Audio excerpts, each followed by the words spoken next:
Hello, Slicey Dicers. This is Brian with another knife review for you. Today we have the Cold Steel Lite, a new for 2020 model.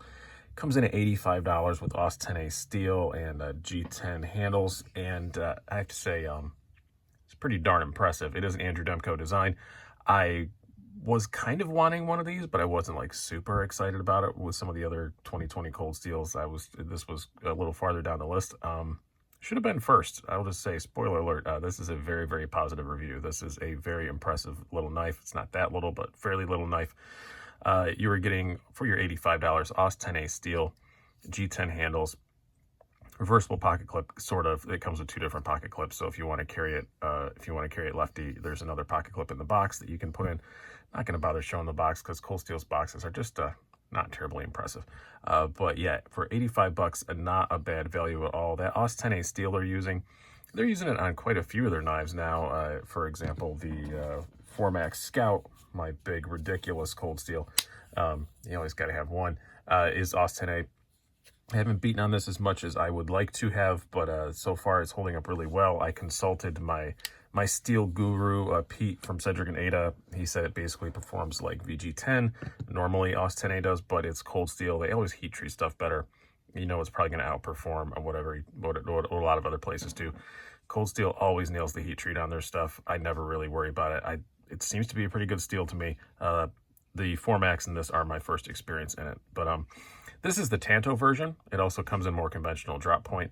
Why did I get the Tanto? I kind of had a feeling maybe this might be a keeper, and I like Cold Steel's Tantos, and I don't have one at the moment, so good opportunity to get a Tanto in the collection. But we'll reference the drop point here a little bit as we go on as well. It shouldn't be too much of a performance difference as far as the kind of cutting test that I do between the two. I think it's a pretty nice looking design. You have the usual Cold Steel markings on here. Lite, they always have a big name on it. You know, if that's going to bother you, it's going to bother you. But that's a Cold Steel thing. You know what you're getting into when you get a triad lock design. Very stiff, sturdy lock. Let's do some specs and size comparisons before I go on too much farther. We have an overall length of 8 inches, a blade length of 3.5 inches, so kind of dead on that larger EDC size. But here's where it gets interesting. Blade thickness, 0.12 inches, not very Cold Steel, and handle thickness, 0.35. This is a very, very slim and fairly light knife. 3.15 ounces is what I measured it out at. They claim 3.2. I got a little bit lighter than that on my scales. So not bad. It is a very nice knife to carry, as you'll see as we go on. Let's do some size comparisons here. We'll bring out our usual Spydercos. We have the Spyderco Paramilitary 2, very similar in length to that. And your Spyderco Para 3. Next up, we will bring out our usual Benchmades. We have your full-size Griptilian.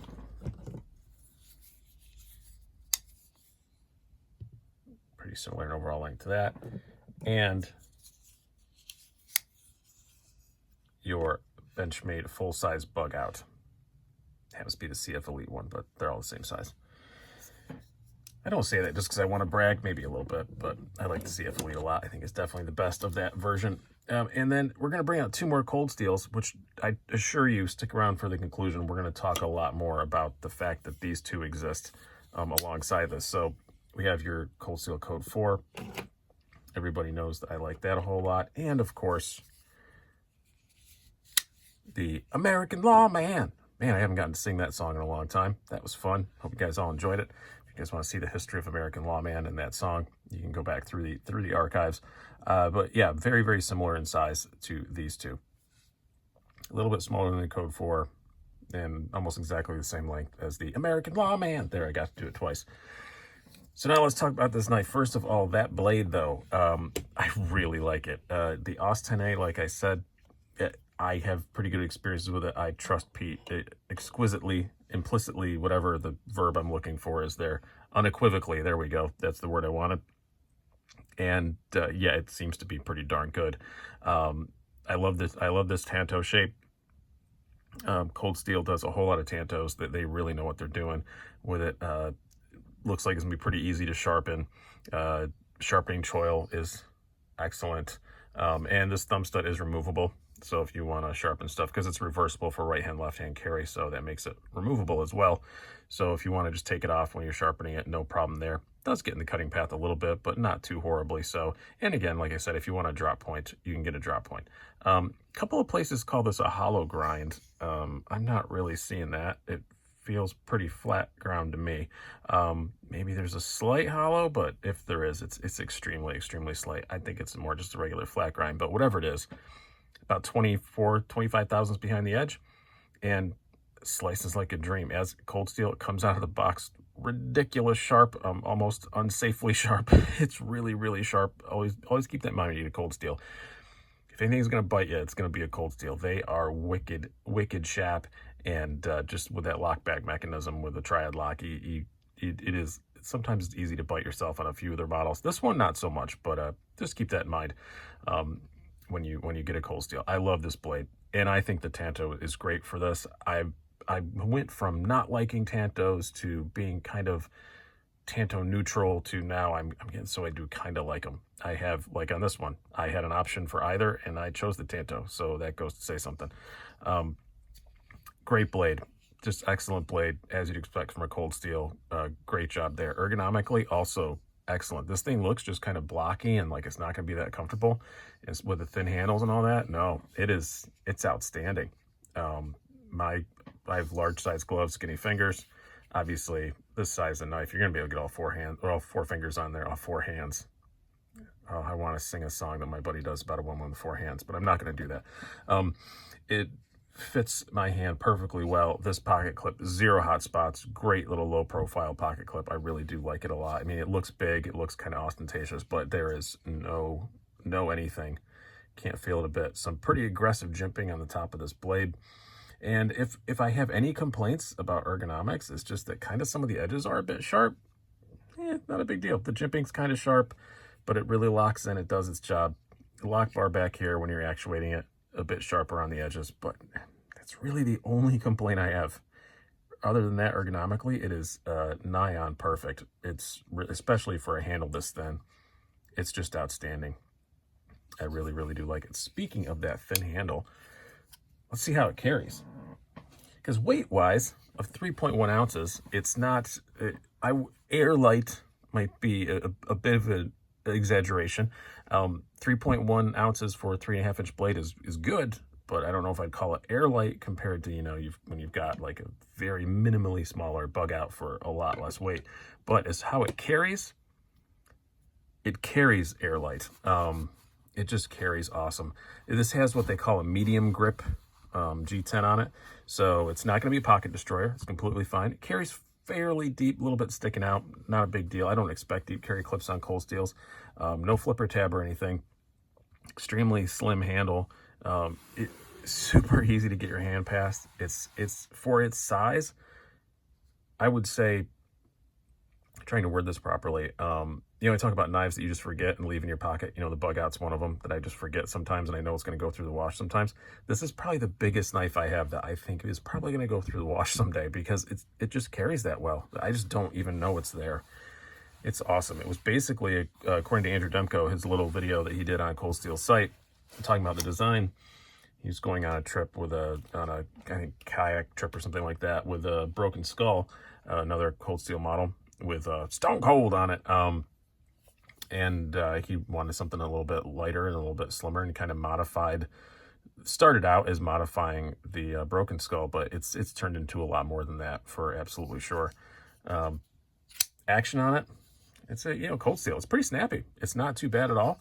It does have the triad lock. Not a whole lot of spring tension back here. Some triad locks are you got to really reef on them. This one you don't, and it does, as long as you keep your finger up high, you can one-hand it.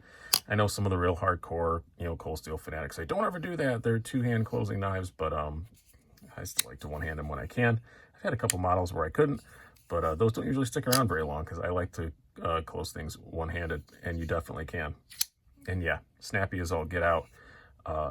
Really, really excellent on the action there. I will say the only problem I have with this, and I've had it on other triad locks, and it always goes away, so I hesitate to even mention it. I know I had it on my American Lawman 3 times, and the Code 4 also had it out of the box. It does make this noise, but it's not, I wouldn't call it lock stick.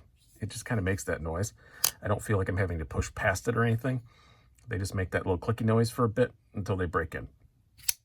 And that's it. But overall, this is an outstanding knife. I mean, when I do my top 10 under 100 for 2020, this I cannot fathom this not making the list, if not being extremely high up the list. You get your choice of blade shapes. I explain why I chose the Tanto, but choose your own poison there. I really, really like it. The only problem with it is I can see, and thinking off the top of my head, like, oh, what competes with this? What competes with this? It's other cold steels. It's the two you saw earlier. This is $85 with the AUS 10A, which people don't really know a whole lot about. And for $5 less, for $80, you get a code 4. That's 35VN. Everybody knows and loves. And for what? Make sure I got the price right here on my notes. Yeah, for $10 more, you get the American Lawman 4 times. Both of these are S35VN. This is an older one with XHP in the hollow grind. This is S35VN flat ground now if you get a new one. But, I still have the older one. I really like the Airlite a whole lot, but these two are both heavier. You're looking at about almost a whole ounce heavier here and over a whole ounce heavier, with the code 4. I guess that G10 costs more than aluminum in Taiwan where these are made. I'm not really sure why these two are more expensive than that, but that's the way the cookie crumbles, as they say. Neither of these carry nearly as well as the Airlite, though. I think that's its big advantage over these two, is this is just a slim, light, really awesome knife to carry. These two are fine. There's nothing really wrong with them, especially the code 4, but this does carry better, just the way it is. All three of them have the same kind of clippy thing, where you have to have 2 clips, which, I don't really mind that. I don't. You see a lot more pocket clip on the Airlite. Maybe I would like it even better if I had something like so, but this is so good ergonomically. I think it's bigger like that for ergonomic reasons. I don't think it's bigger like that for pocket retention, because it's working ergonomically. It is awesome when it's in your hand. You really, honestly, do not even know it's there, more so than most knives that I've carried in quite a while. So I definitely think it has its place in the lineup. Is it better than these two? I don't know. I'm probably going to do a battle to the death between the code 4 and the Airlite. I'm not going to use the American Lawman 5 times because I have the XHP version. So, and I'm not really going to go out and obtain another one just to do a battle to the death. So I'll probably do one between these two, because I can really see, this is $5 more than the code 4. So see if I can figure out a reason with a hardcore battle to the death why that would be.